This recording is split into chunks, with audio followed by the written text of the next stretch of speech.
அண்ணே வணக்கம்ண்ணே. வணக்கம்ண்ணே. இது எந்த ஏரியாண்ணே? இது சிவகாசி பக்கம் வெம்பக்கோட்டை. கவுண்டுண்ணே வந்து எங்கேருந்து வெளியிலேருந்து எடுத்தீங்களா? எங்கேருந்து எடுத்தீங்க? இல்லை உங்கள் வீட்டில் தான் ப்ரீட் ஆனதா? இது மகாராஷ்டிராலேருந்து வாங்கினது. ம். இது மகாராஷ்டிராலேருந்து வாங்கியிருக்கு. இது நம்ம வீட்டில் ப்ரீட் ஆகலை. இது இப்போ வந்து நம்ம ப்ரீடு பண்ண போகிறோம் நம்ம வீட்டில் வந்து. ப்ரீட் வீட்லேயே பண்ண போகிறீங்க. இப்போ மகாராஷ்டிராலேருந்து என்ன ரேட்டுக்குண்ணே எடுத்தீங்க? இது ஆண் ஒரு 50 ரூபா கிட்ட வந்துருச்சு. பொட்நாய் ஒரு 35 ரூபா வந்துருச்சு. ஆண்ணாய் எப்படி 50 ரூபா வரும்? ஆமாம். சரிண்ணே. இப்போ கவுண்டில் வந்து என்னென்ன வகை இருக்குண்ணே? கேராவுடு உண்டு, முதலை உண்டு, ராம்பூர் உண்டு, அது மாதிரி 4 இருக்குங்க. சரிண்ணே. நீங்கள் என்ன கவுண்டு வச்சிருக்கீங்க? இது கேராவுண்டு கவுண்டுண்ணே. கேராவுண்டு உண்டு. ஆமாம், இது மட்டும் தான் வச்சிருக்கேன். இது மட்டும். எவ்வளோ உயரண்ணே வரும்? 30 இன்ச்சு இந்த நாய் இருக்கும்ண்ணே சாதாரணமாக.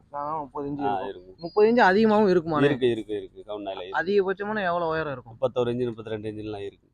சரி. என்ன ஸ்பெஷலுக்காண்டி நீங்கள் வாங்கினீங்க? இது வந்து நம்ம நாயோட ஸ்பீடாக இருக்கும், கொஞ்சம் ரேஸ் பர்பஸ்க்கு வச்சுக்கலாம்.